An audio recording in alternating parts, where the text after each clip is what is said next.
Yan, meron na naman tayong gustong ibahaging recipe sa inyong lahat. Ang ating pag-aadobo ng chicken wings at itlog na ito. Simplihang pamamaraan at mabilis lang. So, join me. Yan, nagpapakulo tayo ng chicken wings sa soy sauce. Yan ang ating recipe. Gusto na namang ibahagi sa inyong lahat. At tayo ay nagpapakulo rin ng 6 na pirasong itlog. So, nilagyan lang natin yun ng soy sauce. At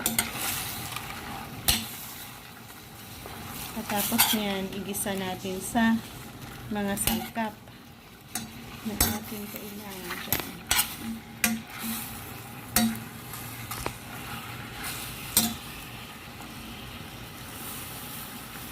First steps pa lang yan para sa pagpapakapit ng color ng ating soy sauce sa ating manok.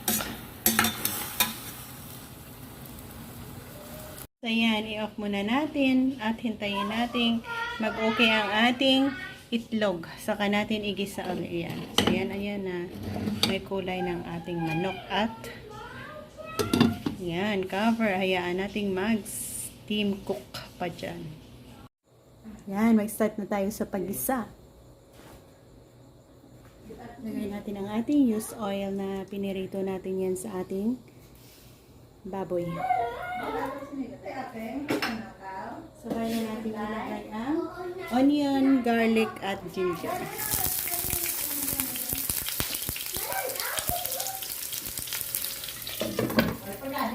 Yan na nga. Bumango na. Ilagay natin yung ating pinakuluan kanina na yung ating pinakuluang chicken wings. Yan.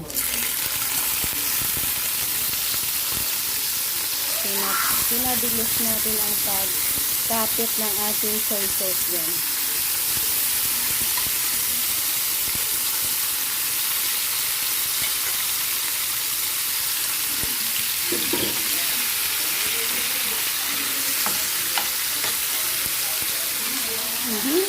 Yan, silipin natin. Lagyan natin ng konting sugar para mag-caramelize din.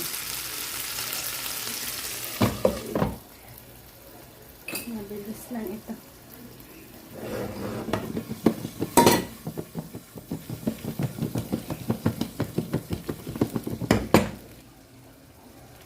Yan, sa atin palang kinuhanan na pinakuluan natin dyan. Babad muna natin ang ating itlog na nilaga dyan. Para magkaroon sila ng kulay. Habang tayo ay nag-aabang para sa pag-caramelize ng ating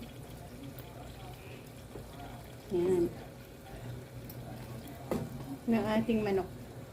Yan, inilagay na natin ang ating itlog na nilaga.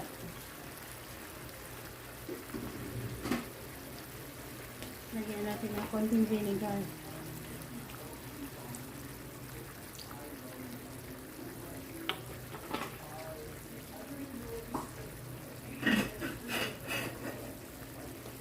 And hayaan natin lumambot ang manok natin dyan.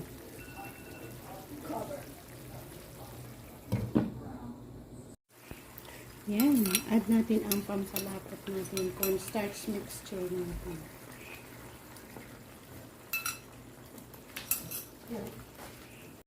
Yan. Dito na tayo mag-end. Simplihang pagluluto ng ating chicken wings and eggs. Malambot na malambot na. Thank you again for joining me sa ating pagluluto. Bye-bye, God bless, and happy eating. Salamat sa inyong lahat.